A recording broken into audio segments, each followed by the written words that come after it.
Hola, ¿qué tal? Espero se encuentren bien. Mi nombre es Jesús Arango y en esta ocasión mi grupo y yo les explicaremos cómo era la Iglesia Católica medieval y sus permanencias culturales durante la Edad Media. Mi grupo está conformado por Laureana Machado, José Fernando Díaz, Andrés Silvera y yo, Jesús Arango. Ahora los dejo con el compañero Andrés, que les explicará cuál es el origen de la Iglesia Católica.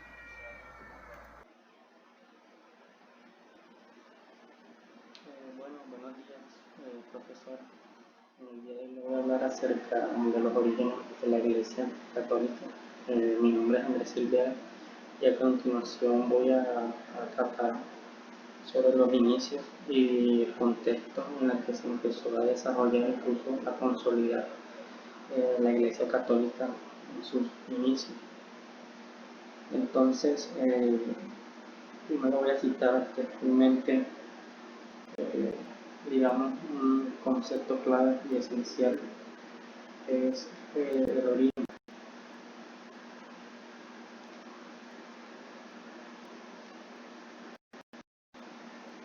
Bueno, aquí voy a citar textualmente, se dice que según la tradición católica, la Iglesia Católica fue fundada por Jesucristo.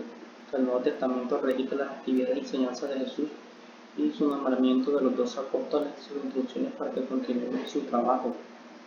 O sea, aquí haciendo referencia, hincapié que los católicos sostienen que San Pedro fue el primer obispo de Roma, el consagrador del Linus como su próximo obispo, está comenzando así la línea interrumpida que incluye al actual pontífice, al Papa Francisco, es decir, la Iglesia Católica mantiene la sucesión apostólica del obispo de Roma, el Papa, el sucesor de San Pedro.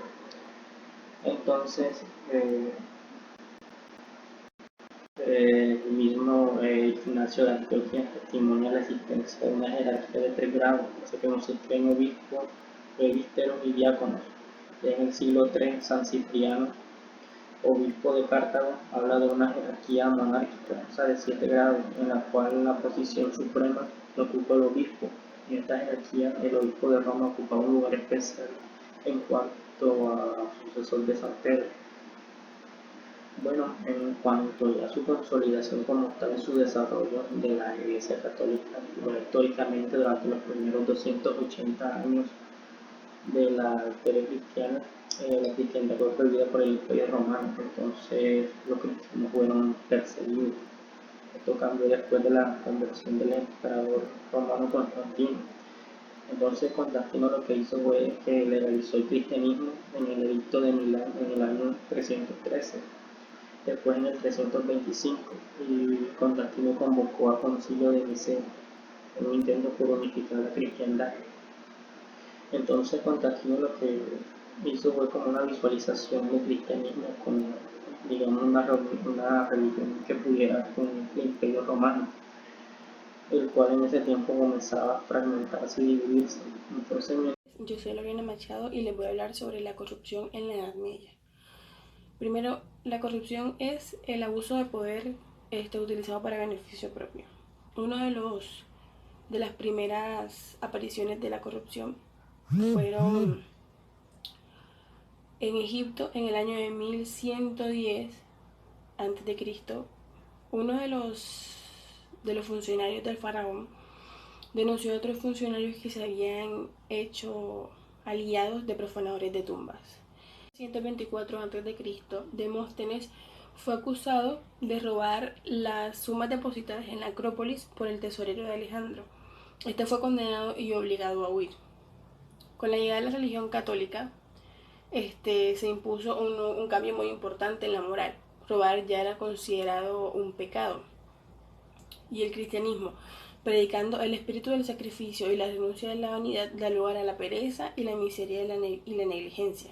Según la Biblia, la corrupción era una práctica tan vieja que, como ya todos sabemos, Judas vendió a los romanos a su maestro Jesús por 30 monedas de plata. La Edad Media se vio el auge de los señores feudales. Hubo un tiempo en el que las personas no tenían más remedio, sabían cómo funcionaban las cosas y sabían que tenían que contar simplemente con eso. El campesino buscaba señores feudales y a cambio les daban algo de sus tierras, ya que el Felipe II, el rey de Francia en el siglo VIII, imponía fuertes impuestos a sus súbditos y los obligaba a dar fuertes donaciones que eran enviadas a casas privadas. La Edad Media fue la época de mayor esplendor de la Iglesia Católica, ya que tenía una influencia muy grande en la sociedad. Y aunque existían otros credos en este siglo, la mayoría de las personas eran cristianas. En este periodo de la historia, en que habían reinados y territorios, nace el nuevo concepto de la unión que fue llamado cristiandad. Siguiente, la iglesia se vinculó estrechamente con la sociedad feudal. La misma iglesia era un gran poder feudal, pues poseía la tercera parte de la propiedad territorial del mundo católico y, entre otras cosas, tenía derecho al diezmo, que era la 10ª parte de las cosechas de toda la gente. La iglesia fue la única institución que logró ejercer su poder a lo largo de una Europa fragmentada políticamente. Más que todo se debe a la gran influencia que tuvo la Iglesia Católica en la Edad Media. De hecho, podemos decir que la Iglesia Católica tuvo una influencia en todos los órdenes de la vida en la Edad Media. No hubo ningún sector en la sociedad que estuviera ajeno a dichas influencias de la Iglesia. Diversas circunstancias explican la extraordinaria influencia eclesiástica durante esta etapa de la historia europea y las profundas huellas culturales y religiosas que dejaron en Europa y en el mundo occidental. Yo soy Lorena Machado y les voy a hablar sobre la corrupción en la Edad Media. Primero, la corrupción es el abuso de poder utilizado para beneficio propio.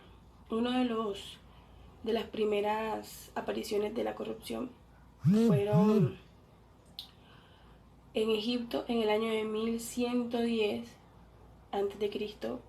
Uno de los funcionarios del faraón denunció a otros funcionarios que se habían hecho aliados de profanadores de tumbas. En 124 a.C., Demóstenes fue acusado de robar las sumas depositadas en la Acrópolis por el tesorero de Alejandro. Este fue condenado y obligado a huir. Con la llegada de la religión católica, se impuso un cambio muy importante en la moral. Robar ya era considerado un pecado. Y el cristianismo, predicando el espíritu del sacrificio y la renuncia de la vanidad, da lugar a la pereza y la miseria y la negligencia. Según la Biblia, la corrupción era una práctica tan vieja que, como ya todos sabemos, Judas vendió a los romanos a su maestro Jesús por 30 monedas de plata. La Edad Media se vio el auge de los señores feudales. Hubo un tiempo en el que las personas no tenían más remedio, sabían cómo funcionaban las cosas y sabían que tenían que contar simplemente con eso. El campesino buscaba señores feudales y a cambio les daban algo de sus tierras, ya que el Felipe II, el rey de Francia en el siglo VIII, imponía fuertes impuestos a sus súbditos y los obligaba a dar fuertes donaciones que eran enviadas a casas privadas. La Edad Media fue la época de mayor esplendor de la Iglesia Católica, ya que tenía una influencia muy grande en la sociedad. Y aunque existían otros credos en este siglo, la mayoría de las personas eran cristianas. En este periodo de la historia, en que habían reinados y territorios, nace el nuevo concepto de la unión que fue llamado cristiandad. Siguiente, la iglesia se vinculó estrechamente con la sociedad feudal. La misma iglesia era un gran poder feudal, pues poseía la tercera parte de la propiedad territorial del mundo católico y, entre otras cosas, tenía derecho al diezmo, que era la 10ª parte de las cosechas de toda la gente. La iglesia fue la única institución que logró ejercer su poder a lo largo de una Europa fragmentada políticamente. Más que todo se debe a la gran influencia que tuvo la Iglesia Católica en la Edad Media. De hecho, podemos decir que la Iglesia Católica tuvo una influencia en todos los órdenes de la vida en la Edad Media. No hubo ningún sector en la sociedad que estuviera ajeno a dichas influencias de la Iglesia. Diversas circunstancias explican la extraordinaria influencia eclesiástica durante esta etapa de la historia europea y las profundas huellas culturales y religiosas que dejaron en Europa y en el mundo occidental. Bueno, ahora les hablaré sobre la doctrina católica medieval. Esta es el conjunto de temas eclesiásticos que la Iglesia Católica considera como verdades de fe, y es el resultado de la palabra y obra de Jesucristo, para enseñar a los hombres el camino de la salvación y la vida eterna. Las enseñanzas de su doctrina se encuentran en el Credo Niceno y en muchos documentos de la Iglesia, como por ejemplo el Catecismo de la Iglesia Católica. Para los católicos su fe consiste en su libre entrega y amor a Dios, dándole la plena sumisión de su intelecto y de su voluntad. La vida de un católico dentro de las actividades de su doctrina implica su participación en los sacramentos y su seguimiento de la voluntad divina, a través de, por ejemplo, la práctica de las enseñanzas reveladas que se resumen en el mandamiento del amor enseñado por Jesús, de las buenas obras y también de las reglas de vida propuestas por la Iglesia.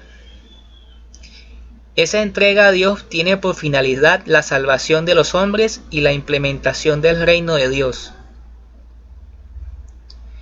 Dentro de la doctrina hay varios conceptos a tener en cuenta.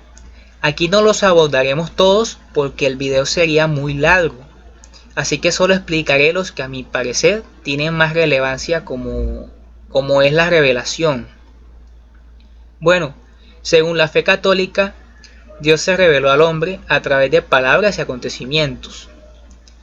Para que el hombre pueda conocer su designio de benevolencia, ese designio consiste en hacer participar, por la gracia del Espíritu Santo, a todos los hombres en la vida divina, como sus hijos adoptivos en su único Hijo, que es Jesucristo. Esa infalible revelación divina manifestada a lo largo de los siglos que corresponden al Antiguo Testamento, es plenamente realizada y completada en Jesucristo. Bueno, a partir de la resurrección de Cristo no será revelado más nada a los hombres hasta la parusia, que significa que es el fin del mundo o la segunda llegada de Cristo. Pero a pesar de que la revelación ya está completada, todavía no está plenamente explicitada. Y está reservado a la fe cristiana aprender gradualmente todo su alcance y a lo largo del transcurso de los siglos. Bueno, sigo con los dogmas, verdades de fe e hipótesis. Los dogmas que son las verdades infalibles e inmutables que constituyen a base de la doctrina católica. Los dogmas son definidos y proclamados solemnemente por el Supremo Magisterio, que viene a ser el Papa o el Concilio Ecuménico, siendo verdades definitivas porque ellas están contenidas en la revelación divina, o tienen con ella una conexión necesaria. Una vez proclamado solemnemente, ningún dogma puede ser alterado o negado. Sin embargo, puede ser reinterpretado. Ahora sigo con la ortodoxia, la heterodoxia y la herejía. Además de la doctrina oficial u ortodoxa propuesta por el magisterio de la Iglesia Católica,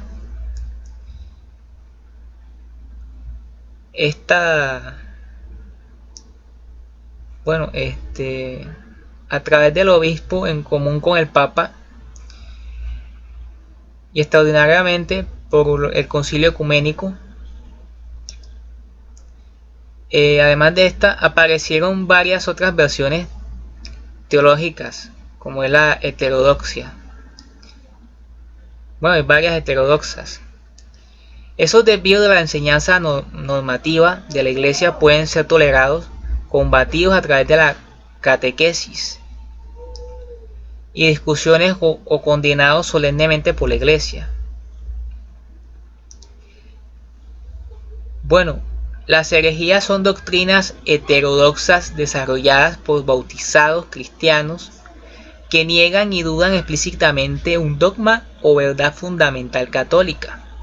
Cualquier hereje, excepto los nacidos y bautizados en comunidades no católicas, o aquellos que cayeron en herejía o cisma antes de los 16 años, es condenado con la excomunión y con otras penas canónicas, como la dimisión del estado clerical. En caso de que el hereje sea un clérigo, algunas de las principales herejías condenadas por la Iglesia fueron el gnosticismo, el maniqueísmo, el arrianismo, el pelagianismo y otras más.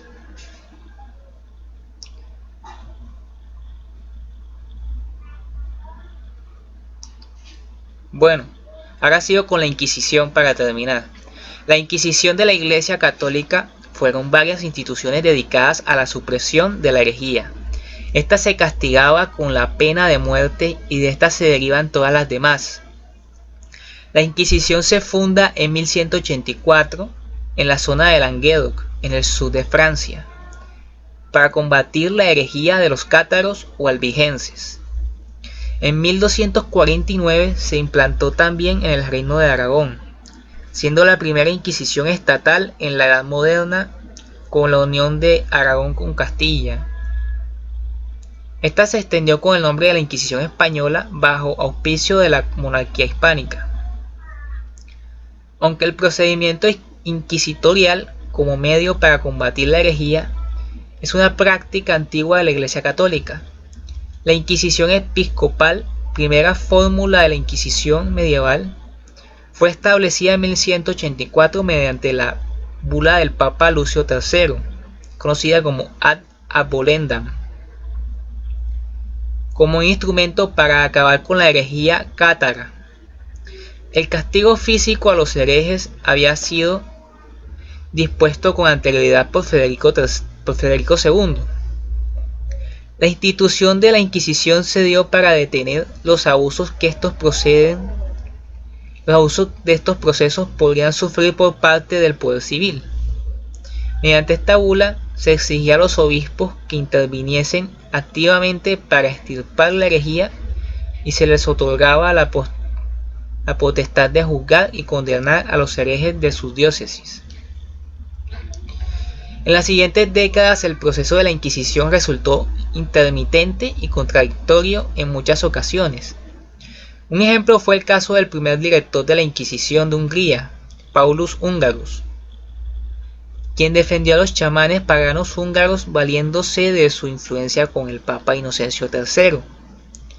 Además, aseguró que estos, al adorar el sol, adoraban al ente supremo que era el mismo Dios, así que no hallaba razón para condenarlos. Paulus Hungarus fue uno de los primeros frailes dominicanos quien escribió importantes documentos como la Summa de Poenitentiae, teniendo las bases de la nueva orden a petición de Domingo de Guzmán. Sin embargo, Paulus fue destituido y reemplazado por un religioso más estricto cerca de 1232, después de haberse iniciado propiamente la Inquisición.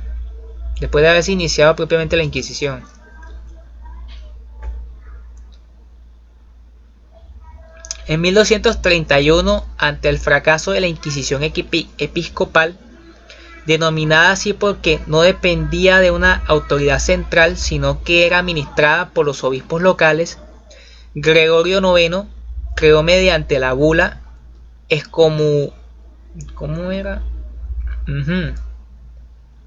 Excommunicamus, la Inquisición Pontificia o Inquisición Papal, dirigida directamente por el Papa y dominada por las órdenes mendicantes, especialmente los dominicanos. los dominicos. La Inquisición pontificia funcionó sobre todo en el sur de Francia y en el norte de Italia. En España existió en la Corona de Aragón desde 1249, pero no en la de Castilla. Gracias por escucharme.